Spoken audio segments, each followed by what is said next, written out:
నేను మా కాలేజీకి ఎప్పుడు బ్యాగ్ వేసుకొని పోలా. ఈరోజు మా బాలయ్య బాబు సినిమా కోసం బ్యాగ్ వేసుకొని పేపర్ నింపుకొని వచ్చాం.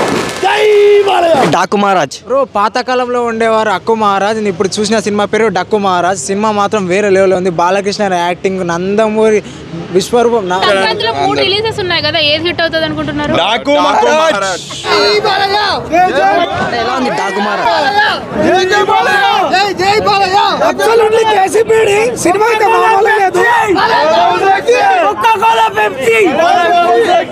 హ్యాట్రిక్ కొట్టేసాం. ప్రతి నందమూరి ఫ్యాన్ ఇప్పుడు కూడా కాలర్ ఎగరేస్తూనే ఉంటాడు. ఎగరేసిన కాలర్ ఇప్పటికీ దిగదు, ఎప్పటికీ దిగడు. జై బాలయ్య, జై ఎన్టీఆర్. జై బాలయ్య, ఎప్పుడు జై బాలయ్య. అరుపులు లోపల ఏసీలో చోటలు పట్టాయి భయ్యా. ఏసీలో అదిరిపోయింది. చాలా బాగుంది, చాలా బాగున్నారు. సినిమా చూసాము, లెజెండ్ చూసాము, అక్కడ చూసాము, చూసాము. దానికి దీనికి ఎలాంటి పొరికెలు లేటెస్ట్. బాబీ డైరెక్షన్ ఎలా ఉంది? బాబీ డైరెక్షన్ బ్రో వేరే లెవెల్ బ్రో.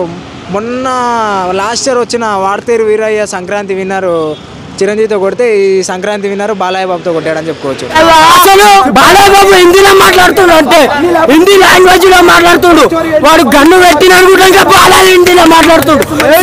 సినిమా మాత్రము ఒక లెవెల్కి వెళ్ళిపోతాడని నిజం చెప్తున్నా. చూడగానే చినిగిన అసలు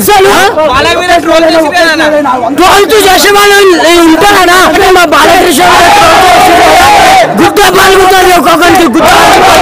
ఎలా ఉన్నాయి? ఫైట్స్ ఏంది బ్రో, సెకండ్ హాఫ్ నాగవంశీ చెప్పినట్టు గూస్ బంప్స్ తీయరని చెప్పొచ్చు. ఏం ఎలివేషన్స్ ఇచ్చారు ఫైట్ సీన్స్, సీక్వెల్స్. అసలు బాలయ్య బాబు చూస్తుంటే సినిమాకి ఎంగ అవుతున్నట్టు అనిపించింది. చెన్నకేశవ రెడ్డి ఫైట్ లాగా ఉందా? చెన్నకేశవ రెడ్డి అంతకు మించింది బ్రో.